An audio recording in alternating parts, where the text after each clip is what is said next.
മോളെ അങ്ങനെയാണ്. അപ്പൊ ശരിക്കും ഈ സാഹചര്യത്തിനോട് നിങ്ങൾ എങ്ങനെയാണ് പടപൊരുത്തിയത്? സാഹചര്യം നോക്കിയിരുന്നാ ഒന്നും പറ്റത്തില്ല. ഇത്രയും വന്ന് ഉപകാരം ചെയ്തു തന്നതിന് വളരെയധികം നന്ദി. ഒത്തിരി നന്ദിയുണ്ട് സാറിനോട്.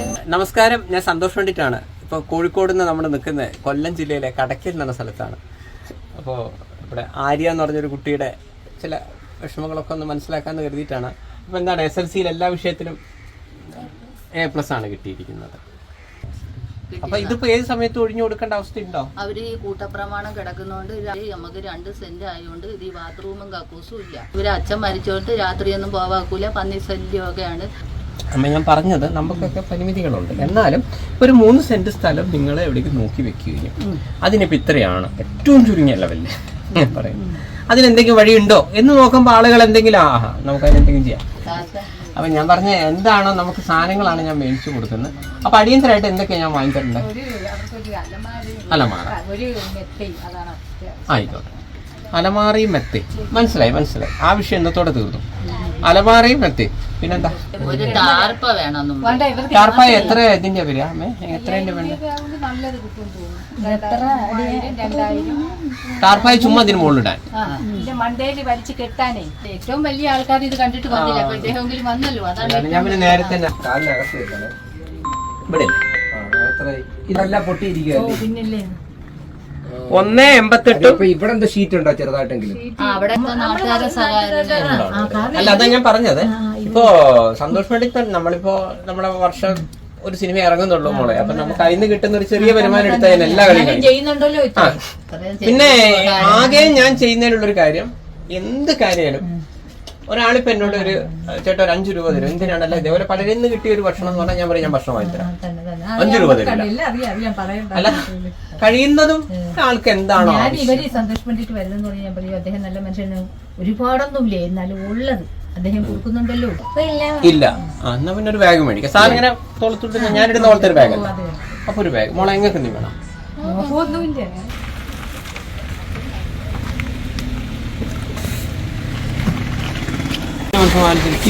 കോഴിക്കോട് കഴിക്കാൻ പറ്റില്ല. ഇവരെ കാണാനായിട്ട് വന്നാ ഞാൻ കോഴിക്കോടല്ല, അവിടെ വയനാട് റോഡ് കോഴിക്കോട് കഴിഞ്ഞു.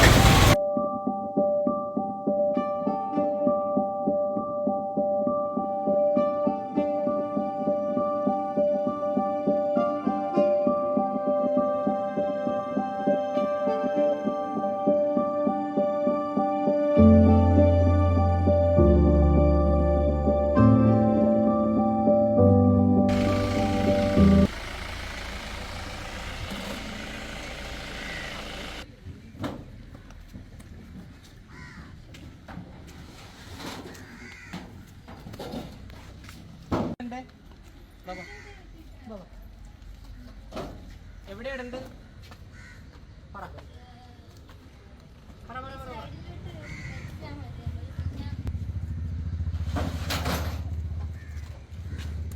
തൽക്കാലം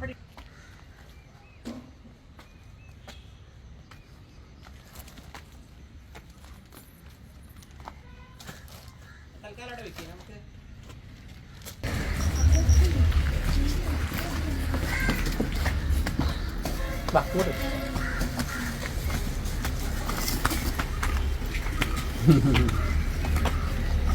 ഇതാ പൊടി ബാഗ് ഇവിടെ പോയി. അപ്പൊ ബാഗിന്റെ കഴിഞ്ഞു. പിന്നെന്താണ്, പിന്നെ ഇത് നമ്മളെ ബെഡ്ഷീറ്റ്.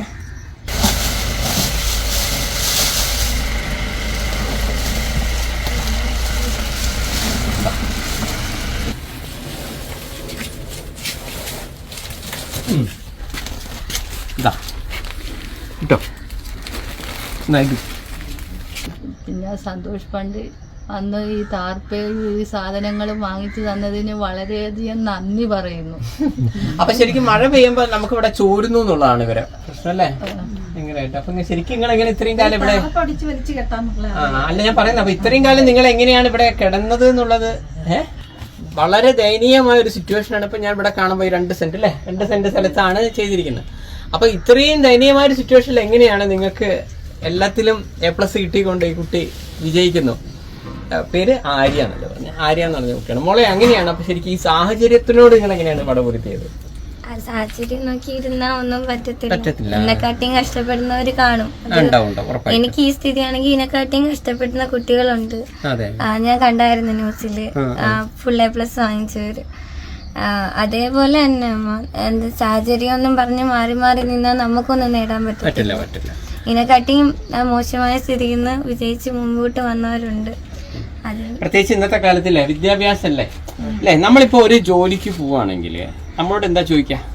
എത്ര വരെ പഠിച്ചു അല്ലേ? അപ്പൊ നമുക്ക് വിദ്യാഭ്യാസം വെരി ഇമ്പോർട്ടന്റ് ആണ്. വിദ്യാഭ്യാസം കൊണ്ട് അപ്പൊ നിങ്ങൾ പറഞ്ഞോണം, സാഹചര്യം എങ്ങനെയായാലും അതിനോട് പടപൊരുതുക. മാത്രമല്ല അങ്ങനെ നിങ്ങൾ അത് ചെയ്യുകയും ഇപ്പൊ എന്റെ ഫേസ്ബുക്കിലേക്കില്ലേ നമ്മൾ ബന്ധപ്പെട്ടത് കൊണ്ടാണ് നമുക്കത്, നമ്മൾ അറിയുന്നില്ലല്ലോ ആരൊക്കെ എങ്ങനെയൊക്കെയാണ്. അച്ഛൻ മരിച്ചതിന്റെ ഒരു ചെറിയ വിഷമമുണ്ടൊക്കെ. അതുകൂടി ഇതിന്റെ ഇടയിൽ വന്നിട്ടുണ്ടല്ലേ. അപ്പൊ ഏതായാലും +2 ഏത് സബ്ജക്റ്റ് എടുക്കുന്നത്? സയൻസ് എടുക്കാനാണ് വിചാരിക്കുന്നത്. സയൻസ് അല്ലേ സാറേ? ഇതിൽ വേറെ ബുദ്ധിമുട്ടൊന്നും ഉണ്ടാവാൻ വഴിയില്ല. അപ്പൊ ഞാൻ പറഞ്ഞു നിങ്ങൾ മാക്സിമം നന്നായി പഠിക്കണം. പഠനത്തിലൂടെ മാത്രമേ മുന്നോട്ട് പോവുള്ളൂ. നമുക്കതൊരു അല്ലേ പ്രചോദനമാണ്. പക്ഷേ നമുക്ക് എന്നെ സംബന്ധിച്ചിടത്തോളം സന്തോഷ് പണ്ഡിറ്റ് എന്ന് പറഞ്ഞ മനുഷ്യനൊരു കോടീശ്വരനല്ല. എനിക്ക് എൻ്റെ സിനിമയായാലും ഇതിന്നൊക്കെ വീഡിയോ ഒക്കെ ആളുകൾ കാണുമ്പോൾ കിട്ടുന്ന ഒരു ചെറിയ വരുമാനമേ ഉള്ളേ. അത് വെച്ചാണ് നമ്മൾ ചെയ്യുന്നത്. അപ്പൊ ഇന്ന് മുതൽ സമാധാനത്തിൽ അല്ലേ, സമാധാനത്തിൽ ഒന്ന് കിടക്കാം. സമാധാനത്തിൽ ഇത്രയും വന്ന് ഉപകാരം ചെയ്തു തന്നതിന് വളരെയധികം നന്ദി. എല്ലാ ആരോഗ്യവും ആയുസ്സും എല്ലാ സിനിമകളും കിട്ടി നല്ല നിലയിലാവട്ടെന്ന്. അപ്പോ ആര്യ ഹാപ്പി ആയെന്ന് വിചാരിക്കുന്നു. മോളെ അപ്പൊ നമുക്കിപ്പോ ചെയ്യാവുന്ന ഇനി എന്താണ് നിങ്ങളുടെ അത്യാവശ്യം? ആരെങ്കിലും കണ്ട് എവിടെയെങ്കിലും 3 സെന്റ് ഒരു വീടും അതിലൊരു ബാത്റൂമും കുളിപ്പരയും എന്റെ കൊച്ചുങ്ങൾക്ക് വേണമെന്നാണ് ഞാൻ. അപ്പൊ ഏതായാലും ഞാൻ പറയുന്നത് നമ്മൾ ഇതേപോലെ നോക്കും മോളെ. ചെറുതുണ്ടെങ്കിൽ കാണുമ്പോഴല്ലേ നമുക്കൊരാളോട് പറയാൻ പറ്റുള്ളൂ അല്ലേ. അപ്പോൾ വേറെ അടിയന്തരമായിട്ട് അത് തന്നെയാണ് ആവശ്യം. പിന്നെ ഇപ്പോൾ എന്തെങ്കിലും അല്ലേ ഒരു +2 കൂടെ കഴിയുമ്പോഴൊക്കെ എന്തെങ്കിലും ജോബിൻ്റെ കാര്യം വരുള്ളൂ എന്ന് ഞാൻ മനസ്സിലാക്കാം. അപ്പോൾ ഒരു കാര്യം ചെയ്തോ, ഒരു ചെറിയൊരു ഇത് ഞാൻ തരികയാണ്. പൊതുവെ ഞാൻ ചെയ്യാത്തൊരു സാധനമാണ്. അത് സാരമല്ല, ഇതുകൊണ്ട് വെച്ചു. ഒത്തിരി നന്ദിയുണ്ട് സാറിനോട്. വിളിച്ചപ്പോഴേ പറഞ്ഞ് ആവുന്ന സഹായം ചെയ്യാന്ന് സാറിന്റെ മാക്സിമം നോക്കിയിട്ടുണ്ട്. ഒരുപാട് താങ്ക്സ്. मैंने अध्यक्ष जी से कहा कि कल यहाँ पर कांग्रेस का भी नॉमिनेशन भरा गया, उसमें मुस्लिम लीग का फ्लैग मिसिंग था, है ना? वो इसलिए मिसिंग था क्योंकि जब वो नॉर्थ इंडिया में आएंगे चुनाव लड़ने तब वो कहेंगे कि मैं राम भगवान में मानता हूँ, तब मंदिर जाएंगे. अगर हुकूमत है तो राहुल गांधी वायनाड में भगवा झंडा लेकर जय श्री राम बोलकर दिखाए, दूध का दूध पानी का पानी यही हो जाएगा. लेकिन यहाँ पर भगवान का नाम नहीं लेंगे, सनातन को अभिशापित करने का प्रयास करेंगे, सनातन धर्म के खिलाफ टिप्पणी करेंगे, मुस्लिम लीग और SDPI का समर्थन लेंगे. राहुल गांधी का समर्थन किया, जय घोष किया राहुल गांधी ने कि भारत तेरे टुकड़े होंगे, लेकिन हम माँ भारती के सपूत डंके की चोट पर कहेंगे कि जब तक हम जिंदा हैं तब तक माँ भारती का बाल तक बाका नहीं हो पाएगा, क्योंकि ये वंदन की भूमि है, अभिनंदन की भूमि है. इसकी नदी हमारे लिए गंगा है, इसका कंकड़ हमारे लिए शंकर है. हम जिएंगे तो भारत माँ के लिए, मरेंगे तो भारत माँ के लिए, और मरने के बाद गंगा जल में बहती हमारी अस्थियों को कोई अगर कान लगाकर सुनेगा, एक आवाज आएगी, भारत